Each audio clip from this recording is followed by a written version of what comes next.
In the quiet stillness of dawn, a humble pastor awakens to an unexpected sound in the sanctuary. A burglar, knife in hand, demanding money. But instead of fear, the pastor responds with a shocking act of kindness that sets off a chain of events no one could have foreseen. What happens when compassion meets desperation? The dawn broke softly over the small town, its quiet streets bathed in a golden glow as the first rays of sunlight peeked over the horizon. Inside the church, the senior pastor awoke in his modest quarters.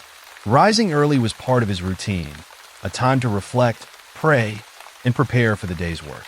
The church had been his home and sanctuary for many years, a place where he guided others toward peace and compassion. But this morning, something disrupted the usual calm. From the direction of the sanctuary came an odd noise, a faint rustling that didn't belong in the stillness of dawn. Most of the congregation was still at home, and the other clergy members wouldn't arrive until later. Curious, the pastor dressed quickly and walked quietly toward the source of the sound. The sanctuary was dimly lit by a flickering candle left on the altar from the previous evening's service. As his eyes adjusted to the shadows, he spotted a figure crouched by the donation box near the pulpit. It was a burglar. The man turned at the pastor's approach, his face partially obscured by a hood, and raised a long, sharp knife. "What do you want, my friend?" the pastor asked gently, his voice steady despite the threat before him. "Give me the key to the donation box, old man," the burglar snapped, waving the knife aggressively. The pastor noted the desperation in the man's voice. Instead of fear, he felt only compassion for this troubled soul. With deliberate calm, he reached into his pocket and retrieved the key.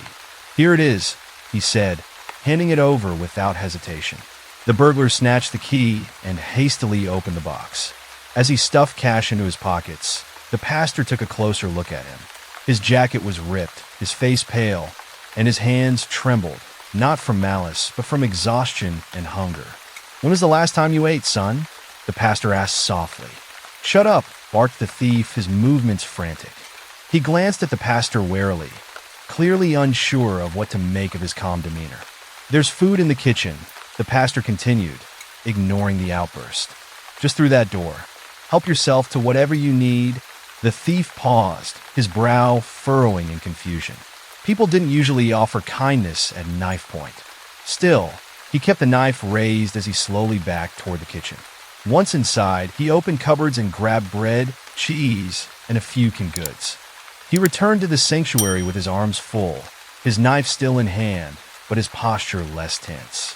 "And don't call the cops, or else," he warned as he edged toward the door. "Why would I call the police?" the pastor replied.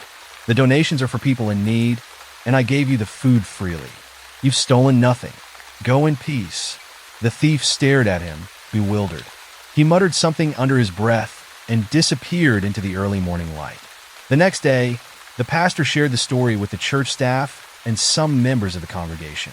Rather than outrage, they responded with admiration for his compassion and unshakable calm. They prayed for the man who had broken into their church, hoping he would find his way. A few days later, the pastor saw a news article about a burglar arrested for robbing a nearby home. The description matched the man who had broken into the church.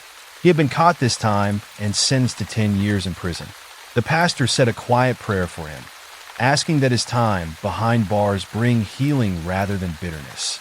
More than a decade passed.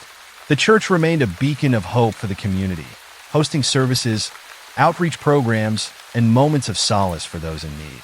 The pastor continued his work, offering guidance and compassion to anyone who sought it. Then, one morning, he awoke to a familiar sound, the faint rustling of movement in the sanctuary. Rising quickly, he felt a sense of déjà vu as he walked to the church's main hall. There, by the donation box, stood a man holding a knife. It was the same thief, now older, but unmistakably the same person. His face bore the marks of hardship, but his eyes carried a different kind of intensity. "Remember me?" the burglar called out, his voice echoing in the empty sanctuary. The pastor sighed and reached into his pocket. "Here's the key," he said, holding it out. But to his surprise, the man smiled and lowered the knife. "No, sir," he said, shaking his head. "Put the key away. The pastor frowned in confusion. What do you mean? I couldn't stop thinking about you during those years in prison, the man said, his voice trembling with emotion. You were the only person in my life who showed me kindness, who cared about me even when I didn't deserve it.